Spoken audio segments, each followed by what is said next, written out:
თანამდებობრივი უფლებამოსილების გადამეტება.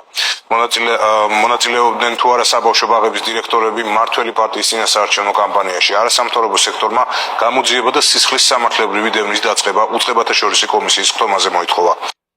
გაქტობის ერთ-ერთი მთავარი თემა მანიში ადგილობრივი მოსახლეობის ყურანზე დაფიცების შესაძლო ფაქტებიც იყო. ყურანზე დაფიცეს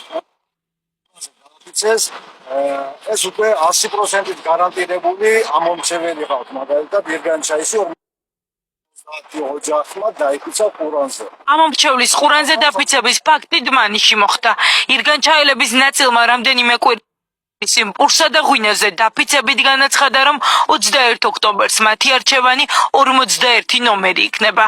კავკასიის გაერთიანების ფონდი ხელისუფლებას მოუწოდებს რელიგიური ზეწოლა შეწყვეტა. გაინტერესდით დროულად მიხედეთ ამ თემას და დროულად მოხსენთ ისინი პოლიტიკურ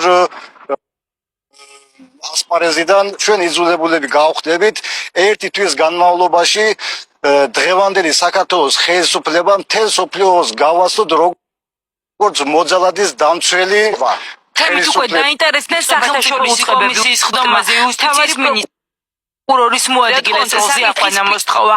ამბის გახმაურებიდან უკვე რამდენიმე კვირა გავიდა, თუმცა გამოძიებო უწყებებს ჯერ დმანიში არავინ დაუკითხა. ხელისუფლებაში ვართ, გვაქვს პასუხისმგებლობები და რელიგიური საკითხებით манипуლირება და პოლიტიზირება რელიგიური თემების ამ ქვეყანას არ მიიყვანს ნათელ მომავლამდე და არაფერ კარგამდე, ამიტომაც ჩვენ ამ საქმეზე მონიტორინგს გავაგრძელებთ. განსაკუთრებული ინციდენტის გარდა უწყებათა შორისმა კომისიის წევრებმა იმსჯელეს